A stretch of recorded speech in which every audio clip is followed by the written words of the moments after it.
And hello, everyone. Welcome to the Real Estate Show on KCMX News Media 880 and on YouTube at realestateshoworegon.com. I'm Pete Belcastro. This is Alice Lema. We're both real estate brokers with John L. Scott in Southern Oregon. We get together with you once a week here on the radio and on YouTube to talk about our favorite subject, which is real estate in Southern Oregon. Boy, Jackson, Josephine counties around, lots going on. And we're thrilled today to have another John L. Scott agent with us. This is Dan Maymar.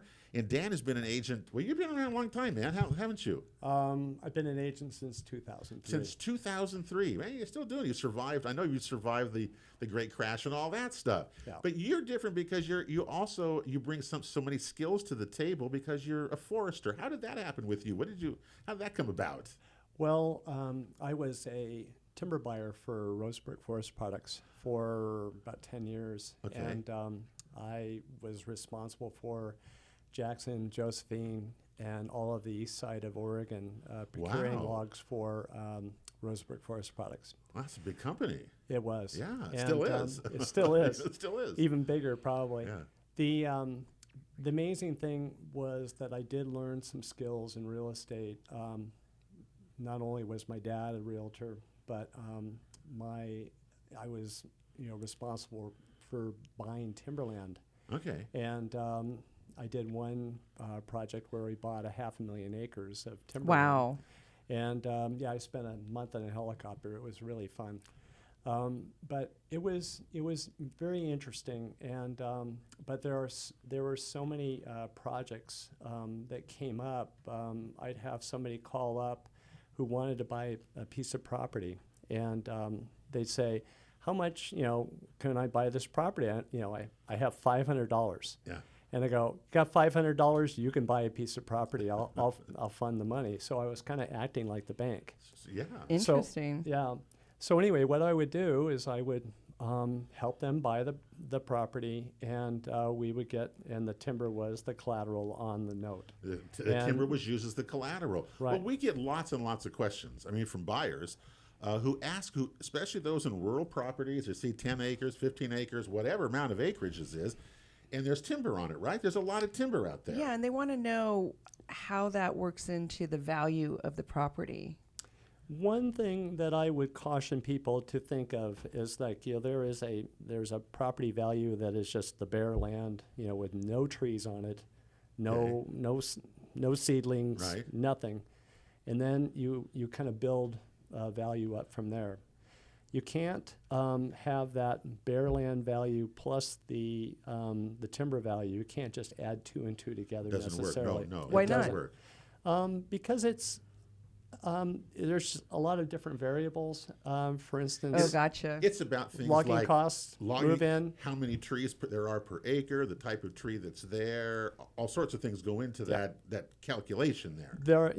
Different trees have different values. Right. Pines are worth less than Douglas fir, for Okay, instance. all right. White Oh. fir is worth less than Douglas fir. Really? Okay. Huh. I did some of that. Yeah, but it's interesting that cedar is actually worth more on a per thousand basis than even Doug fir sometimes. Okay. In some markets. Huh. But that's because of the way cedar trees are shaped more like a cone more than a stovepipe. And juniper trees are the worst of all, right? They are the worst of all. When I see juniper, I think about fence posts. They're great fence posts. That's about all that they're good for. That's what they're Yeah. good for. Of course, And yeah. they're good wood. It's good wood. You can burn that kind of wood, juniper wood and stuff like that? It has quite a bit of Crackle.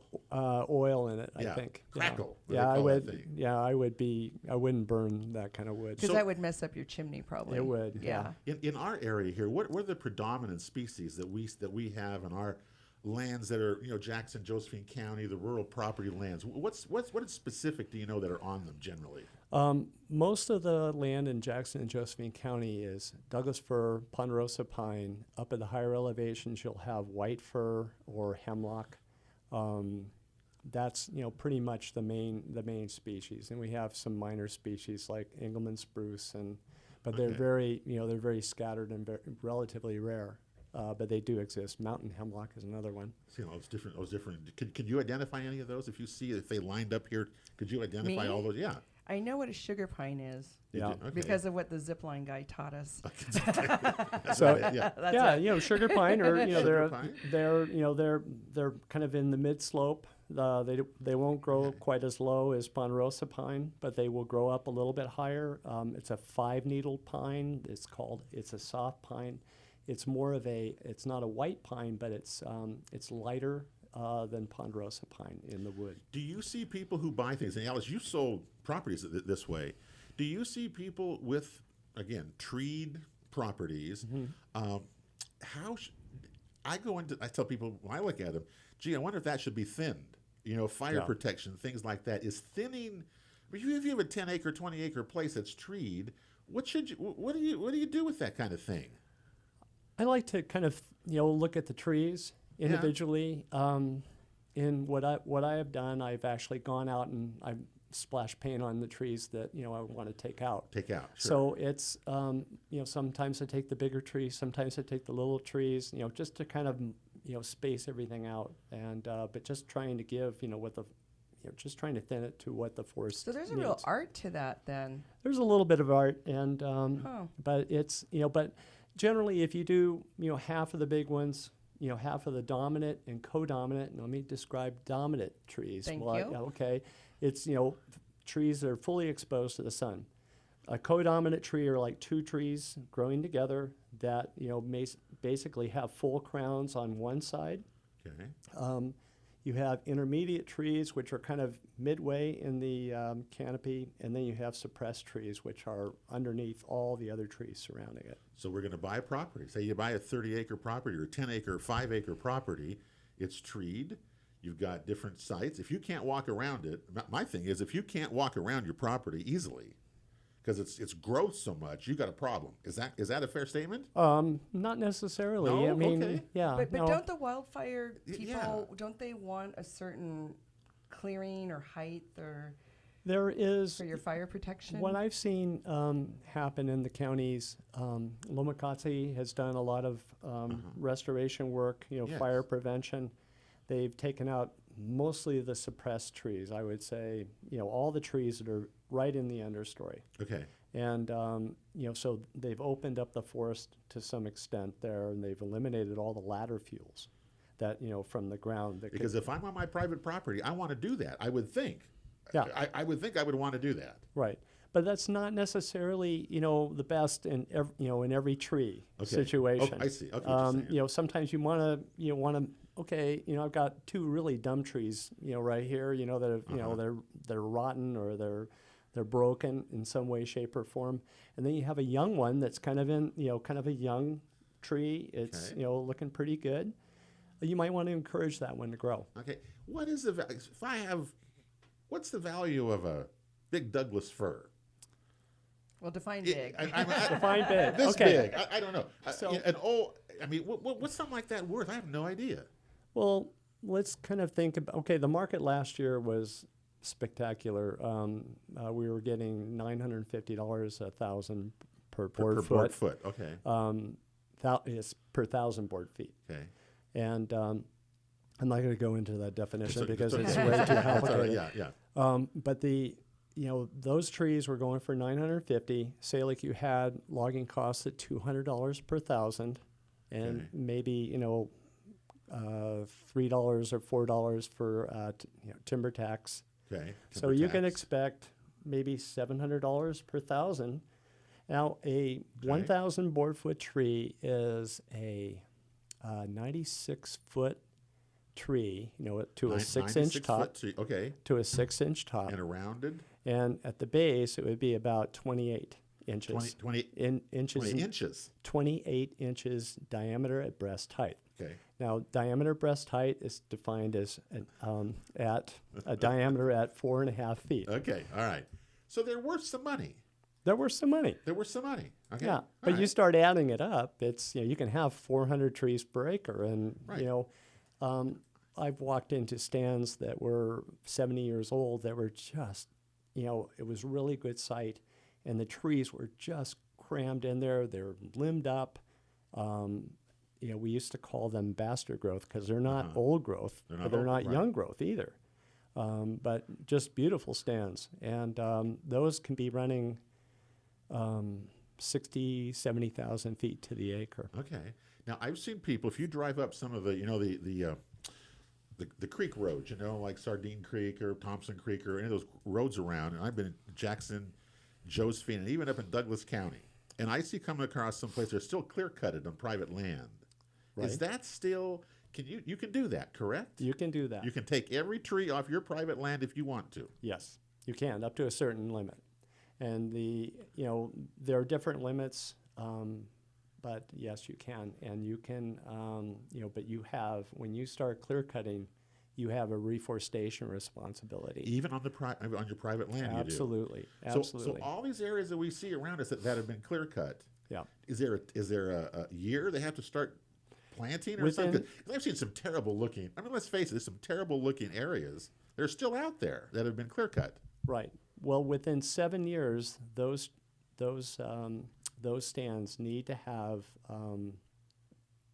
free to grow enough stocking, basically, and that's free to grow. And free to grow is defined as above the grass, above the brush, Okay. ready to take off for the sky. But wouldn't it be a better business decision and better for the forest and earth that's just in general to do it in maybe staggered over time so that you can have a continual harvesting and not have everything be bare all at the same time? Seems like that would just be better business practice. I think in Jackson County, unless you have a north-facing slope on very, very good site, and we have very little site 3 ground, I think you're better off doing, like a partial harvest of some sort. I try to manage it in such a way that we'll have enough shade that the grass doesn't get a chance to take off. I try to make sure that and if it's a great seed year, I try to take advantage of it because try to get the logging done in September, October. And as you plant, can't you? I know that one of the controversies on federal land, you can't apply pesticides Right. to anything, but on private land you can. Yes. And they grow faster, better if you apply, right? Well, is that generally true? I don't like to use herbicides Okay. because I think that there's some problems with that. Yeah. I have planted trees or had trees planted, and basically I used that covering that will not allow weeds to grow, Like but a allow mat? water. Like a weed It's mat? like a weed mat. And It's like what they use for hemp. To cover up the ground, that kind of thing.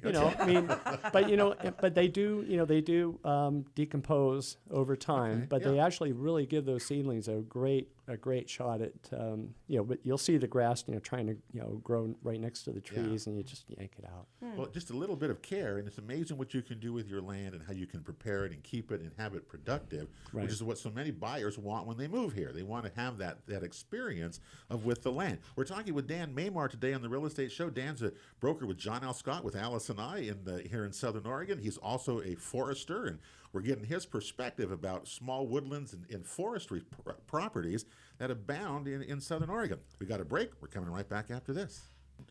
Real Estate Show continues here on KCMX News Media 880 and on YouTube at realestateshowOregon.com. Pete Belcastro and Alice Lema here today with you. We're talking with Dan Maymar. We're all 3 real estate brokers with John L. Scott here in a John L. Scott Market Watch show. Dan's a forester. I remember we were driving around Ashland. This was years ago. And with Jeff Rogers and our friend Tom Cohan, and we were going on the tour. And somehow I didn't even know you had this. You were a forester, and I think Jeff Rogers brought that up, and we had a great conversation about this. And I remember that. And always, whenever we have questions, you go to Dan because he knows he can answer them, kind of thing like that. And it's really funny. Everybody asks me, "What kind of a tree is that?" And I go, "Oh, okay." Good use of your And forestry degree. or what kind of wood is that on the floor? What kind of hardwood is this? Yeah. Well, what is the big thing that when someone buys property with trees, what's the first thing they should kind of do? What would you recommend to them? Well, if it's been recently logged, what I would want to do is I just want to make sure that you've met all the forest practice regulations. Forest land can be logged in such a way that to a point where it might need reforestation. And if you were to purchase one of those properties, you have that reforestation obligation. It passes with the land, so to It speak. passes with the land. Yes. Okay, that's like And so okay. is there, what kind of disclosures are there on the seller's side? There is a vacant land disclosure, and it's right in there. It's right there. Okay. Yeah. Okay. Yeah. So that, kind of, puts you on notice. But sometimes, people ignore it. Uh-huh. Yeah. So I've never used that. I've never used that form. Have you? Yes, because okay. yeah. But the new one is a lot more detailed. Okay. It is. All right. All right. Well, but I think, the main thing is to, sometimes, a forest property can be just so dense and so, dark, really. I see more of that, what you're described, than the other. Right. I would say that in my experience. And when people are selling properties, and I'll walk on these properties and I'll go, there's some things you can do here that would really make the property really pretty. It'll allow more light to the home site. Okay. I think that you should also be really careful when you're looking at woodland resource property in Jackson County or forest property in Josephine County. If you're thinking about building a home on it, Okay. make sure you get some type of verification one way or the other with some experts to know that you can actually get a home site approval on that. And that's the okay. WR zoning in Jackson County. WR Woodland resource. Woodland resource. Right. Yeah. Yeah. And they have a similar designation in Josephine County. Uh-huh. But you just need to make sure of that because there are very specific templates, very specific conditions that you would need to Okay. adhere to in order to get that. Generally, if it's 160 acres or more, if it's a woodland resource, no problem. You can Okay. site a home site. Whether or not you'd want to live there is another story. Yeah. I'm just saying, Yeah, are there tax advantages to owning a small woodland with this resource? Is there advantages to that? There are. For one thing, you have all this woodland resource. Woodland resource properties are taxed at a lower rate, much like farmland. Much like EFU land Right. is, like we're seeing. Yeah. Okay. Yeah, and the other advantage is there are some definite tax advantages, that you can take advantage of. If you do log a piece of property, logging is treated much like mining is. It's a depletion of a resource. Okay. The nice thing about logging or in forestry, You can grow it back. it right? grows It back. grows back. It's not like it's a finite resource, Right. but it's treated in that same way, Okay. tax-wise. Didn't know So you basically, when you're doing your taxes, it comes off as a depletion deduction. Uh-huh. So any Interesting. income that you get from that, gets depleted, so yeah, to speak. Yeah. If you were selling, say you owned a timberland property, how do you market that today? How would you, Alice, how would you market that, you think? Kind of depends. I think that you can market it as having X number of board feet. Okay, so you And can actually measure that. You okay. can actually measure that. That's what you would do. You would go out and you could actually measure it. I'd actually measure the trees, Okay. and I actually come up with a board foot value. Oh, that's huge. Yeah, it is. Oh, that's so, huge. and not only that, you have to, okay, what are the logging costs going to be, and all Right. that kind And of is stuff. that called a timber cruise? That is called a timber cruise. A timber cruise. Yeah, That's cruising in the timber. That's the definition. But then you have something you can actually write in the listing that's been validated by an expert. Right. Yeah. And recent timber cruise, shows X number of board feet. Well, how long are wouldn't- those good for, by the way? Well, timberland grows 3% It grows a year. every year. It grows every year. It's like real growth. It's not like this stuff that we throw our money in the bank and. No, timber grows 3% a year, the same as our property taxes do every year. That's what So I mean. you can just keep 3%. up with it. 3%. There we go. I love 3%. So does that mean then a timber cruise that's been done for you on your property would be good for basically ever? Because you could just mathematically. You can Add on the years? mathematically up to maybe a decade out. Wow, that's pretty. So they're good for like 10 years. Yeah, well, I wouldn't say good for 10 years, but I would say that, whether, I think after 10 years you would really want to have another timber one. cruise. Okay. Absolutely. Okay. But that's quite a long time. Yeah, it is. But it is a great marketing tool. There are people that are actually looking at, timberland, looking for timberland and to log. And, that if you have timber property, that is one thing that I would do. I would also, any other advantages, like you can get a home site on it, or, if you can get a home site prior to putting it on the market, that would really help. Yeah. Get the septic approvals, get the spring or the well figured out, and get it and power to the property. That would really help. Well, and that adds a a lot of value. It Yeah, does. it makes it more palatable for way more many buyers and builders. You might actually get a spec builder at that point. Yeah, Well, it it really certainly doesn't work when you market that and just say we've got valuable timber, because you really don't know if it's got valuable timber unless someone's going to go out there and measure it and tell me what it is. How much how much it is. I mean, Sorry. go ahead. Well, we get so excited. Yeah. How much does a timber cruise cost? I would say that a timber cruiser on relatively easy ground. So is that flat? You mean No, flat? no, no, not flat. Flat ground? We have very little Say, flat ground. Where is that? I would, if it isn't too brushy, you can do 80 acres in a day.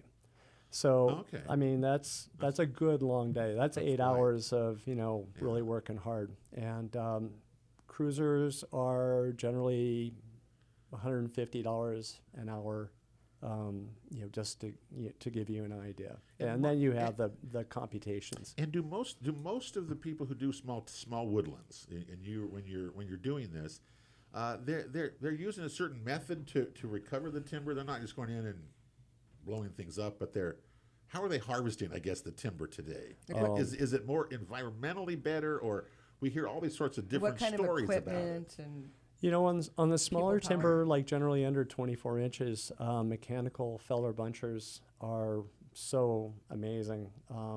It's great because they can actually put the trees in the skid road all bunched up. A skidder can just go in there with a grapple and grab the trees and go to the pull 'em out. landing. and that actually sounds safe. Oh, much safer. Yeah. I was marking trees on my property, and the feller buncher was just right there. The guy knew I was there, but the thing made so much noise. I managed to step into a yellow jacket's nest, and I think I had like 26 bites. I ran to my truck. Oh my goodness. Jumped in the truck, and one of the bees got in there with me, and I jumped out, and the bee went out, and I jumped back in, and I had a swarm of yellow jackets outside the truck, yeah. and while I nursed my wounds. But it's amazing how fast you can run in logging bursts. I'll bet you can. Well, one of the groups that can help you here, the Jackson Soil Water Conservation District has a land stewardship class also that they do I think twice a year, where it really deals with small woodland lot owners. Right. That gives you a plan about how to manage your property. Right. And we've done shows with them over the years. They were a sponsor of ours, and I always learned that so many new people come in here and buy these properties and really have no idea how to manage them. Right. And this gives you a chance to do that. It's the land stewardship class. JSWCD.org is the website for them. You pay 5 cents per thousand of your property tax to the Jackson Soil Water Conservation District now. So take advantage of that, especially more so for the woodland people than for the ag people. To me, this is more important. Right. And also, I think there's some, the Oregon Department of Forestry has stewardship foresters that can come out and counsel you with, what That's a what great to do. idea. Yeah. And, there's actually money available to do thinnings and stuff like that. Yeah. That is available. You need a management plan. You would need to have a forester actually prepare a management plan, and then that management plan might include a timber cruise. Well, that's what those classes do. They actually prepare those things with you. So that's kind of cool things to have. Right. Especially if you own one, what a great deal. Or if you just bought one, if you want to sell one, or if you want to buy one in the future, right? This And we is get really a lot of important to calls know. for it. People want trees, and then they want to know how to manage them. But it's surprising how many people who don't have a background in forestry or even know what tree they're looking at Act like they're an expert. They probably shouldn't be. But they want right? that kind of environment, and it's very cool. And that's why they come to Southern Oregon. Yep. Hey, we got a break coming up here. We're with Dan Maymar today here on the Real Estate Show, talking about forestry issues, small woodlands, and all that. Trees cover so much of our counties, and we love our trees. I mean, we love our trees. It's We what want to makes take us care of them. special. We're coming right back after this. Welcome back to the Real Estate Show on KCMX News Media 880 and on YouTube at realestateshoworegon.com. Pete Belcastro and Alice Lema today with you, along with Dan Maymar in the house. We're talking about, well, talking real estate and specifically about small woodlands and forestry owners and things like that we've learned so much from you. So we really do appreciate that. You know, it's an art form. And people really need to be aware of that, take care of their properties. We always talk about that. And woodlands are just all around us. You know, I have a question for you because the zoning woodland resource, WR, wasn't that included in the cannabis laws? It seems like a lot of the growers seem to want the woodland resource, and Can't do it, though. doesn't seem like it would be the best fit for that kind of crop. It just depends. I have some clients who purchased a woodland resource property that had irrigation rights from a spring. Okay. And the spring was on another piece of property, but it had historic irrigation rights. Oh, that's interesting. So woodland resource is one of those zones that can actually have it. OSR, or open space reserve, as well as exclusive farm use, EFU lands with irrigation of some You form. have some form of irrigation. So Okay. by irrigation, we're talking about TID. We're talking surface. about Right. we're talking about rights, water rights that were given by the state to a particular piece of property. There are also irrigation wells, so they're even harder to get. You But can't get there them, is, yeah. but they are, They're you out can there. actually get irrigation wells, and so that would be another Occasionally. way that you But can. I'm going Occasionally, to say yeah, that there's- doesn't happen very often. It doesn't so happen just very remember. often. Don't get excited. But I've run across that too. Yeah. So the interesting thing, though, is so much of our woodland resource land is sloped, and I just don't know how that works for crops. Well, woodland resource can be sloped, and you can have a flat and bench. You can have like these little, Terraces you're talking terraces, yeah, about? benches. Why would you ask that? Why would you ask that one? Well, because the commercial farmers, whether you're doing cotton or you're doing cannabis, it just seems like a flat, usable EFU land would be better. And I'm just always surprised when the general public calls to start looking into woodland resource because the EFU or the farmland has just been priced out of their budget. Oh. Right. But I would bet there would be just so little land today that is in that kind of category. Yeah, and that's kind right? of why I I was mean, asking. that's what you're saying. Like, There's why- just The not amount much. of woodland resource or OSR land that has irrigation so rights small. is so small, but that Right. is one thing that you can see. That But is an option. I've seen EFU land that is steep and sloped, and should Sure. have been zoned woodland resource, but it wasn't because a part of the property was a beautiful flat irrigated field. Yeah. So There you there's go. all kinds of variations. Well, that's what we're talking about in terms of hemp growing, is that it's all on sloped land and it's going to wash away unless it's taken care of and things like that. We're going to see how this happens as this plays out here in the fall now when all the harvests start coming and the rains start coming. Yeah. It's going to play a different thing. It's Let me- it's going to be really interesting when it starts smelling. It's already done that. Walk out here to the station here, and you can even see that. Let's change the subject for just a second, if we can. Let's talk about the market. We have the latest rolling 3-month latest quarterly averages come through in Jackson, Josephine counties. Our value, the value increase was 4.9% in Jackson County, and Which is nice, but that's slower than it's been Yeah. for several years. 8.6 in Josephine County. Went up higher than that. Rural properties that we've been talking about here, they still are struggling. It's Aren't pretty they? flat. Why do you think that is? What's your opinion? We give our opinion every week here. What do you think? I think that basically it's just market. It's just that people want to live in town. We're social beings probably, and I think they want to live near other people. There are some people that don't, and that's why we have rural property. Well, that's an interesting perspective because demographically we're an older society here in Southern Oregon. So I wonder if we're starting to see a shift back into town, not only for socialization, but just because it's less work. Probably, but Maybe- not yeah. necessarily. Because rural land can be a lot of work, or it Yeah. could be Oh, yeah. you well, just that's watch true. it grow. You could just keep it natural. Well, the biggest downside in the rural properties is if you're over 10 acres, their value dropped in Jackson County in the last 3 months by 10% from a year ago. So that's the the cannabis, the hemp playing into this, the smoke. I don't know what it is, but that has not changed now for quite some time. Well, those are also homes on 10 acres and up that they actually have homes on them. Yes. If it's not, that's not bare We're land. not talking bare. No, we're not talking bare land. No, we're Right. talking that kind of thing. Yeah. Residences. Yeah. But inventory was up from a year ago by 4% here. It was down 11% in Josephine County. But you know, it's That's interesting. so 'cause weird, you one know? of the other kind of, if you drill down, numbers that we have over 100% increase in availability in Talent, in Shady Cove, What do you mean by availability? What and does in that Gold mean? Hill. What are you It saying? means that there's 100% more houses this time this year than there was last time last year On the market. on the market. So part of what we're seeing in prices flattening out is just the sheer number of homes available for people to purchase. It's the supply and demand again. Well, that's happening here. There's no question here in Jackson County. We're seeing that. Maybe the opposite in Josephine County, which they have less inventory than a year ago. Right. And yet their prices, look at that, Alice, were up double what they were in Jackson Well, County and because of that, because of the inventory, Well, and supply don't and you demand. think? Yeah, don't you guys both have people that don't live in Jackson County? They start in Jackson County looking for the home search, and now they're choosing Josephine over Jackson.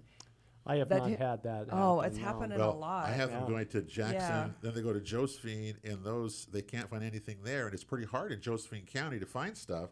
They're now going to Klamath and Douglas counties because it's even more affordable there. Oh, so that's more interesting. our market is doing that Yeah. because we're again pricing ourselves here in Jackson County.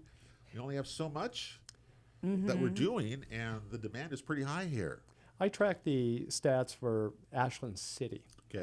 And in the midst of the recession, we were like 17 active listings for every pending sale. And I just checked What it is out. it today? It's 3.1. So Wow. so anyway, if you're looking at 5 being a really well balanced market, 5 and houses per. 5 active listings for every pending sale being a really healthy. That's how you look at that. Okay. Healthy. That's how I look normal. at it. And Okay. When I think that is this a seller's market? It doesn't feel like a seller's market. No. No, it's not. It No, it's doesn't. totally changed out of that. I haven't really been able to explain that, but because it's a little bit different than when I first started my career. Well, and Ashland is different into itself. It is. It's a Yeah. bubble. Yeah. But remember, in our world, though. Go ahead, Alice. Yeah. You're from Medford. No. Actually, I relocated to Medford. I'm from Ashland. In the last Yeah. in the last section, there was I think in the $1 million houses, the Jackson County Housing Report, $1 million properties in Jackson County. There's now a 32-month supply. And it's been that way for a while. That's So 3 the years. $1 million, the luxury market is definitely a buyer's market. It is. When you go down that 500,000 and below, it really does change. Yeah, it And just are flips. you still getting multiple offers on small on $250,000, $300,000 properties It's that's still not out there? as often. Not as much. It's Yeah, not but I as still get them much, too. But it's yeah. coming down because Yeah. we're in the fall market now, which is we're seeing that peak and we're coming down slowly along Mm-hmm. the way. But it also makes great opportunities for out there people still looking. Right, especially That's if you the thing want a we more say. expensive home, and the interest Yeah. rates are ridiculously low. Yeah. Yeah. So And there are it's- many homes that have been on the market for a long, long time. Yeah. And maybe those It's sellers a little might too high be priced. obviously the reason that it's been on the market for 2 years is that the price is too high relative to the value of the property. And if you don't sell in that first 30 days, the chances go down dramatically from there. Yeah. And we know that watching all the stats. Well, look, we're out of time today. We've come through. Gosh, we covered a lot of territory. Dan, thanks for coming by and You bet. sharing Well, that. that was wonderful. Great information about the trees and woodlands and the great properties that we have And just here. taking care, how to take care of it. Yeah, we love them. Yeah. I want to thank Brett Nance, who was our engineer Thank for you, our Brett. program here on Thanks, YouTube Brett. today as well. So thank you, Alice. We'll see you next week as well. Have a great week, everybody. That'll do it for the Real Estate Show. Check out our past shows at realestateshoworegon.com. We are back next week as well. You have a great week, and God bless you all. Right. Bye.